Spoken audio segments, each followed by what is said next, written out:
Vous est-il déjà arrivé de dire le contraire de ce que vous pensez? Imaginez-vous, invité chez vos beaux-parents pour la première fois. Tout est parfait, mais le plat est brûlé. Vous servez quand même avec le sourire pour faire bonne impression, n'est-ce pas? Mais vous sentez quand même un malaise au fond de vous.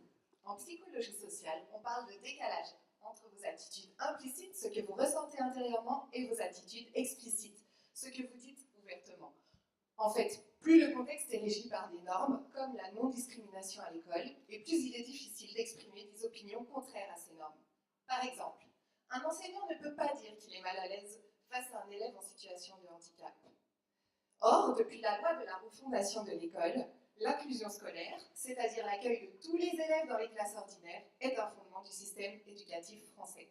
Ainsi, Marie, 10 ans, élève handicapé, est désormais scolarisée avec ses camarades de CM1, malgré un niveau scolaire de CE1. Dans ce contexte d'école inclusive, l'objectif de mon mémoire, c'est d'étudier s'il y a un décalage entre ce que les enseignants disent et ce qu'ils ressentent vis-à-vis d'élèves comme Marie. Et si ce décalage existe, quelles en sont les conséquences sur le bien-être des enseignants? Cette étude est doublement motivée, car 1. La qualité de l'inclusion scolaire d'élèves comme Marie dépend des attitudes des enseignants. Et 2. Leur réussite dépend du bien-être des enseignants, qui lui-même est peut-être aussi tributaire de leurs attitudes. Et oui, un enseignant qui est bien dans son métier fera mieux réussir tous ses élèves, quelle que soit la nature de leurs difficultés. Pour étudier cette question, j'ai donc mesuré les attitudes et le niveau d'épuisement professionnel de 2 groupes d'enseignants d'école élémentaire. Dans le premier groupe, il y a des enseignants comme Carole, qui accueillent dans leur classe des élèves handicapés. Et dans le deuxième groupe, des enseignants comme Paul, qui, eux, n'en accueillent pas. Les résultats sont probants. D'abord, Paul, comme Carole, ressentent tous deux un décalage entre leurs attitudes explicites et leurs attitudes implicites.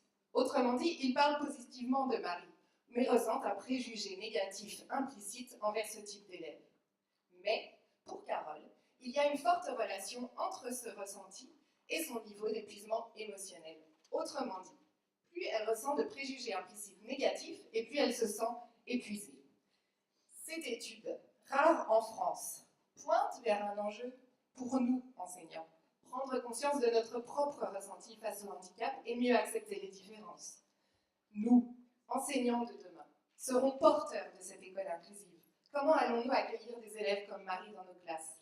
J'ai confiance que d'ici quelques années, nous pourrons dire, contrairement à Einstein, qu'il est plus facile de détruire un préjugé que de désintégrer un atome.